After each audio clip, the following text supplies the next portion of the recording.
우리나라 사람들은 아라비아 숫자 4를 싫어합니다. 죽을 사자와 같은 소리로 들리기 때문에 듣는 것도 싫어하고 보는 것도 싫어합니다. 그래서 사호실이 없는 병원이 많고 어떤 아파트 단지는 아예 사동이 없습니다. 이렇게 우리는 4자를 싫어하지만 서양 사람들은 13이란 숫자를 싫어합니다. 예수님과 12제자의 숫자를 합치면 13인데 그 13명이 모인 자리에서 가룟 유다의 배반이 있었기 때문입니다. 그래서 서양 사람들은 13이란 숫자를 배반과 불행의 숫자로 보고 아주 싫어합니다. 심지어 13명이 모여서 회식을 하면 그 해 안에 한 명이 죽는다는 미신까지 전해오면서 13명이 모이는 것을 싫어합니다. 참 재미있기도 하고 우습기도 하죠. 사실 숫자 4나 13은 그 자체가 아무런 능력이 없습니다. 그러나 불길한 것은 그 모양까지도 싫다는 얘기입니다. 이처럼 불길한 것은 다 싫어하기 마련인데 기독교인들은 참 이상한 취미를 가졌습니다. 끔찍한 사형도구인 십자가를 얼마나 좋아하는지 모릅니다. 너무나 좋아해서 십자가를 교회 지붕에도 세워놓고 교회 안에도 세워놓습니다. 십자가를 목에도 걸고 가슴에도 차고 손가락에도 끼웁니다. 제 동서 목사는 십자가를 너무 좋아해서 지금 한 십자가만, 아주 특이한 십자가만 한 1000개 그 이상의 십자가를 소유하면서 이 사순절 기간에는 십자가 전시회까지 하고 있습니다. 십자가를 너무너무 좋아하는 사람들이 많습니다. 십자가를 좋아하다 못해서 꿈속에서라도 한 번만 보았으면 하는 사람이 많습니다. 신앙의 연주가 있든 없든 모든 성도들이 다 십자가를 좋아합니다. 그러나 우리 주님께서 십자가를 지시기 전까지는 그 누구도 십자가를 좋아한 사람이 없습니다. 왜 그렇습니까? 십자가는 끔찍한 사형되었기 때문입니다. 로마의 사형법 중에서 가장 잔인한 사형법이 바로 십자가형이었습니다. 죄인을 죽이려고 십자가에 매달아 놓으면 사형수는 극도의 고통을 겪다가 죽었습니다. 어떤 사람은 일주일 동안이나 고통을 당하다가 죽었다는 기록이 있습니다. 그런데 그렇게 여러 날 십자가에 매달려 있으면 어떤 때는 까마귀나 독수리들이 날아와서 산 사람의 눈을 쪼아먹기도 했다고 합니다. 얼마나 잔인하고 끔찍한 사형법입니까? 그런데 사람들은 그 저주의 십자가에 예수님을 매달았습니다. 아무 죄도 없으신 예수님은 십자가에 달리기 전부터 채찍질을 당했습니다. 채찍 끝에는 납덩이나 짐승의 뼈가 달려 있어서 한 번 휘두를 때마다 살점이 뚝뚝 떨어져 나갔습니다. 일설에 의하면 예수님은 무려 200대에 해당하는 채찍질을 당했다고 합니다. 그러니 그 고통이 얼마나 심했겠습니까? 예수님은 그런 상황에서 십자가에 매달려 물과 피를 다 쏟고 죽으신 것입니다. 그런데도 교인들은 예수님의 십자가를 사모합니다. 십자가를 보기만 해도 은혜를 받습니다. 십자가 앞에서 힘을 얻고 능력을 얻습니다. 언제 어디서나 십자가를 자랑합니다. 도대체 그 이유가 무엇입니까? 오늘은 그것을 생각해 보면서 함께 은혜를 나누고자 합니다. 성도들이 십자가를 자랑하는 이유가 무엇입니까? 첫째로 예수님이 십자가 위에서 우리를 구원하셨기 때문입니다. 본래 인간은 하나님과 아름다운 교제를 나누면 낙원에서 살았습니다. 그러나 하나님보다 높아지려고 하는 죄를 범했습니다. 심판을 받고 쫓겨났습니다. 결국 영의 눈이 닫히고 영의 귀가 막혀버렸습니다. 그로 인해 하나님을 볼 수도 없고 하나님의 음성을 들을 수도 없게 되었습니다. 그렇게 되니까 인생을 되는 대로 살아가고 욕정을 따라 살아가고 마귀가 좋아하는 일만 골라서 하게 되었습니다. 인생의 주인 되신 하나님을 부인하고 죄에 충실한 노예가 되어 살다가 영원한 형벌을 받아야 했습니다. 이것이 죄에 빠진 인간의 현주소요, 죄 가운데서 사는 인간의 실존입니다. 오늘날 많은 사람들이 신은 없다고 말합니다. 신은 죽었다고 말하는 사람도 있습니다. 그리고 그런 사람들은 스스로를 가리켜 무신론자라고 주장합니다. 신은 없다고 주장하는 사람들이라는 얘기인데, 사실 엄밀하게 말해서 이 세상에 무신론자는 없는 것입니다. 왜 그런 줄 아세요? 하나님은 엄연히 계시는데 없다고 주장하는 것이니까 그들은 불신론자지 무신론자가 아닌 것입니다. 한번 생각해 보십시오. 이 세상에 아버지 없는 자식이 어디 있습니까? 우리 모두에게는 아버지가 있습니다. 아버지가 없으면 우리는 이 세상에 태어날 수가 없는 것입니다. 그런데 단지 아버지가 안 보인다고 해서 아버지는 본래 없다 하고 말하면 그 사람이 정상입니까? 마찬가지입니다.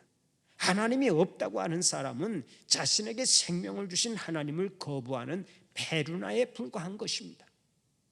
그러니까 이 세상에는 불신론자만 있는 것이지 무신론자는 없다고 해야 정상입니다.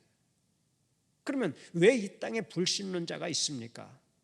왜 하나님을 믿지 않는 그런 사람들이 많이 있습니까? 성경은 딱 한 가지로 요약합니다. 그것은 인간의 죄 때문이라고 말합니다. 죄가 우리에게 들어오면서부터 우리는 하나님을 부인하기 시작한 것입니다.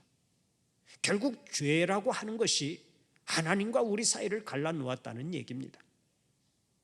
죄는 하나님과 우리 사이를 갈라놓았을 뿐만 아니라 인간 세상의 모든 문제를 발생시켰습니다.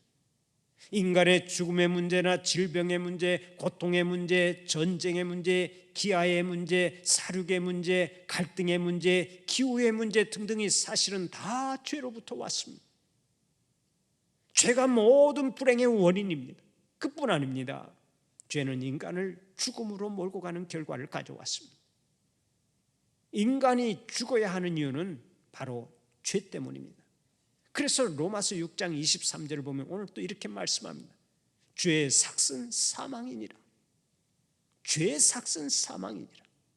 성경 말씀대로 이 세상의 모든 사람이 죄로 말미암아 죽어야 하고 영원한 형벌에 떨어지게 된 것입니다. 그러면 우리의 죄 문제를 해결하고 구원받는 길이 어디에 있습니까?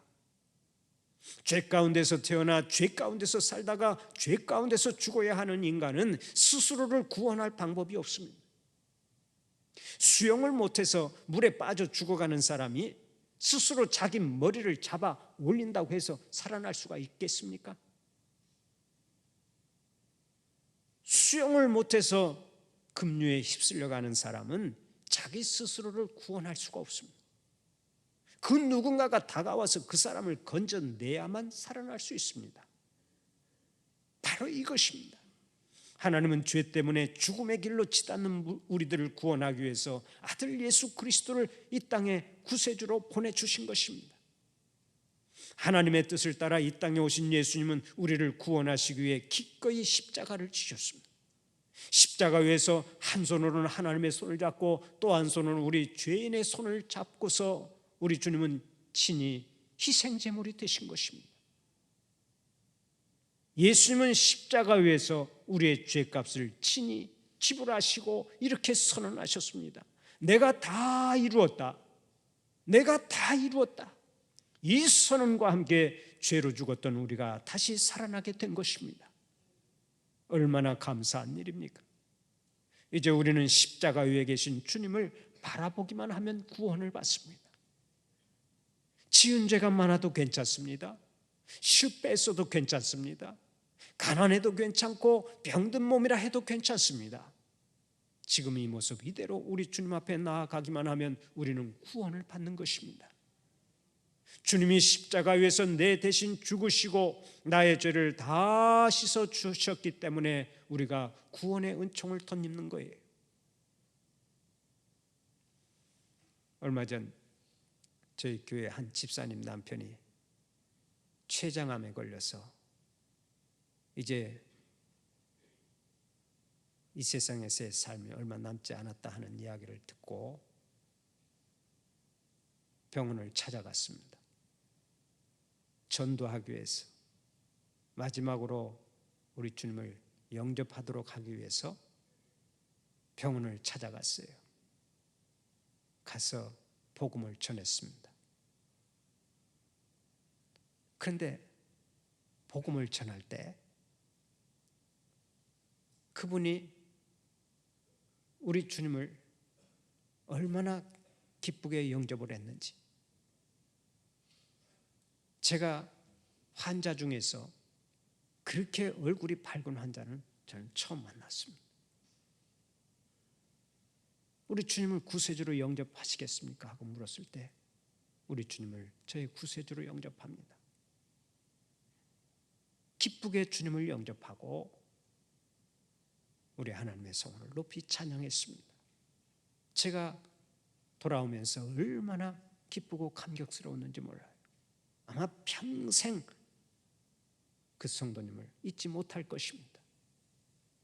예수님을 영접한 후에 얼마 있지 않아 하늘나라로 자리를 옮겼는데, 본래 고향으로 돌아갔는데 지금도 생각하면 가슴이 벅차고 그렇게 감사할 수가 없습니다.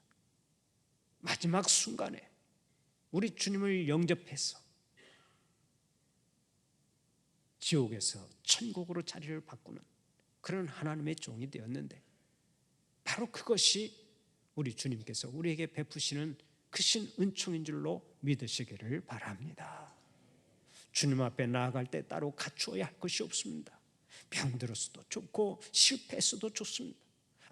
아무리 죄를 많이 지었다 해도 십자가를 붙잡기만 하면 구원의 문은 열리게 되는 줄 믿으시기를 바랍니다. 주님께서 십자가에 달리실 때 좌우에는 2명의 강도가 있었습니다. 그 중에 한 강도는 주님을 조롱했습니다. 당신이 구세주가 맞습니까? 그러면 지금 당장 뛰어내려와 당신도 구원받고 나도 좀 구원해 주시오. 주님을 조롱했습니다. 그러나 또 한 명의 강도는 눈물을 흘리며 말했습니다. 예수여, 당신의 나라에 임하실 때 나를 좀 기억하옵소서. 이 강도는 예수님을 십자가 위에서 죽어가는 죄인으로 보지 않았습니다. 우리를 구원하시는 죄인들의 구세주로 보셨습니다. 그때 예수님께서 그를 향해 이렇게 선언하셨죠. 내가 진실로 내게 이르노니 오늘 내가 나와 함께 낙원에 있으리라. 울어도 안 되고 힘써도 안 되고 노력해도 안 되는 구원이 오직 예수 그리스도의 은혜로 단번에 이루어졌습니다. 죄인의 심령 깊은 곳에 구원의 십자가가 세워졌을 때 한 영혼이 지옥에서 천국으로 자리를 옮긴 것입니다. 여러분, 오늘 여러분 앞에 구원의 십자가가 있습니까? 그렇다면 이제 그 십자가를 높이 세우시기를 바랍니다. 여러분의 가정에 세우시고 직장에 세우시고 사업장에 세우시기를 바랍니다. 아직도 이 땅에는 십자가의 은혜를 모르는 심령들이 많이 있기 때문에 그렇습니다. 이제 구원의 십자가를 높이 세우고 복음을 전하는 것이 우리의 가장 큰 사명인 줄 믿으시기를 바랍니다. 사랑하는 우리 성도들은 십자가를 높이 세우고 복음을 전하여서 영혼 구원에 앞장서는 주님의 일꾼들이 되시기를 축원합니다. 두 번째로, 예수님이 십자가 위에서 사랑을 완성하셨기 때문에 우리는 십자가를 자랑하는 것입니다. 예수님은 십자가 위에서 돌아가실 때 7말씀을 남기셨습니다. 그것을 가상치론이라고 하는데, 그 중에서 맨 처음 하신 말씀이 오늘의 본문 34절에 나옵니다. 아버지여, 저들을 사하여 주옵소서. 자기들이 하는 것을 알지 못함이니이다. 예수님은 자신을 끌고 온 사람들, 예수님의 몸에 못을 박는 군병들, 예수님을 죽이려고 음모를 꾸민 사람들, 그리고 침뱉고 욕하고 조롱하는 무지한 사람들을 다 용서해달라고 기도하셨습니다. 아버지여, 그들이 저지르는 행악은 다 몰라서 그런 것입니다. 그들의 죄악을 용서하여 주시옵소서. 얼마나 위대한 사랑입니까? 예수님의 사랑은 환경을 초월한 사랑이었습니다. 대상을 초월하고 시간과 장소를 초월한 사랑이었습니다. 이렇게 십자가 위에서 원수 사랑의 본을 보이신 예수님은 오늘 우리에게 말씀하십니다. 나는 너희에게 이르노니 너희 원수를 사랑하며 너희를 박해하는 자를 위하여 기도하라. 사실 건강할 때 사랑하기는 쉽습니다. 여유 있을 때 도와주기는 쉽습니다. 존경받고 형통할 때 긍휼을 베푸는 것은 그리 어렵지 않습니다. 그러나 우리 주님은 말씀하십니다. 너희는 가난할 때도 사랑하고 병들었을 때도 사랑하라. 곤고할 때도 은혜를 베풀고 배신을 당해도 사랑하고 지금 환경이 좋지 않아도 이웃을 사랑하라. 왜 이렇게 명령하시겠습니까? 사랑은 모든 것을 극복하고 모든 것을 이기도록 만들기 때문입니다. 살다 보면 나를 힘들게 하는 사람들이 있습니다. 가시 같은 사람이 있습니다. 사악하고 가증스러운 사람이 있습니다. 나에게 끊임없이 고통을 주는 사람이 있습니다. 그런데 참으로 신기한 일이 있습니다. 아무리 사악한 인간이라도 그를 십자가를 통해서 보기만 하면 전혀 다른 모습으로 비친다는 사실이 그것입니다. 십자가를 통해서 보기만 하면 그들도 나와 똑같이 하나님께서 사랑하시는 자녀들입니다. 그들을 구원하시기 위해 하나님은 하나밖에 없는 아들 예수 그리스도를 십자가에 내어 주셨기 때문입니다.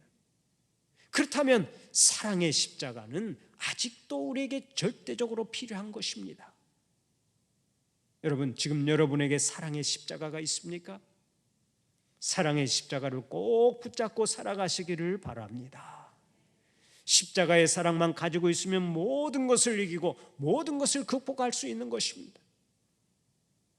손양원 목사님은 자기 아들 둘을 총으로 쏴 죽인 청년을 다 용서하고 그 청년을 자기 양아들로 삼았습니다. 그래서 손양원 목사님을 사랑의 원자탄이라고 말을 하는데 그 사랑이 어디에서 나왔습니까? 바로 예수님의 십자가에서 왔던 것입니다. 십자가 위에서 사랑을 완성하셨던 예수님을 따라가기만 하면 우리도 언제든지 용서하고 사랑하는 삶을 살아갈 수 있는 줄 믿으시기를 바랍니다. 인생은 마치 연극 무대와도 같습니다. 그런데 인생의 무대에 항상 선한 사람만 나오는 것이 아니죠. 때때로 악한 사람이 등장합니다. 그래야 선한 사람이 더 부각되기 때문입니다. 그러므로 누군가 나를 괴롭게 하고 고통을 줄 때는 이렇게 생각하세요. 저 사람이 잠시 악역을 맡았구나. 인생의 무대에서 잠시 악역을 맡았구나. 그런데 인생의 무대에서 악역을 맡은 사람들이 어디에 있습니까? 멀리 있는 것이 아닙니다. 악역을 맡은 사람들은 항상 가까운 데 있습니다. 때로는 나의 부모가 악역을 맡고 나의 자녀가 악역을 맡습니다. 어떤 때는 나의 남편이 악역을 맡고 어떤 때는 나의 아내가 악역을 맡습니다. 나의 시어머니가 악역을 맡기도 하고 며느리가 악역을 맡기도 합니다. 가까운 이웃이 맡고 때로는 성도가 맡을 때도 있습니다. 그런 때 우리가 어떻게 해야 합니까? 예수님처럼 선으로 악을 이겨야 될 줄로 믿습니다. 예수님의 십자가의 사랑을 가지기만 하면 우리는 악을 이겨낼 수 있는 것입니다. 사실 악역을 맡고 사는 것도 쉬운 일은 아니죠. 악역을 한 번도 안 맡아봐서 잘 모르시는가 본데요. 악역을 맡고 사는 것도 그거 쉬운 일이 아닙니다. 한번 생각을 해보세요. 항상 다른 사람을 괴롭히고 상처 주고 이 땅에서부터 지옥 생활하는 것이 어디 쉬운 일입니까? 평생 악역을 맡고 사는 것도 쉬운 일은 아닌 것입니다. 저는 오랫동안 그런 사람을 가까이 두고 살았는데요, 항상 미운 생각보다 불쌍한 생각이 앞서더라고요. 아이고, 저렇게 살기도 힘든 일인데 어째서 평생을 저렇게 살아갈까? 참으로 불쌍한 인생이로구나. 불쌍한 생각이 들어서 더 기도하게 되고 더 사랑을 쏟았습니다. 그랬더니 우리 하나님께서 합력하여 선을 이루어 주시더라고요. 여러분 주위에 악역을 맡아 살아가는 사람이 있습니까? 그러면 그 영혼을 불쌍히 여기세요. 그렇게 살기도 힘든 것입니다. 불쌍히 여기고 끝까지 인내하고 사랑하면 주님께서 반드시 여러분의 손을 들어주실 줄로 믿습니다. 날마다 사랑의 십자가를 높이 세워서 범사에 승리하고 하나님의 영광을 높이 드러내는 여러분들이 되시기를 간절히 축원합니다.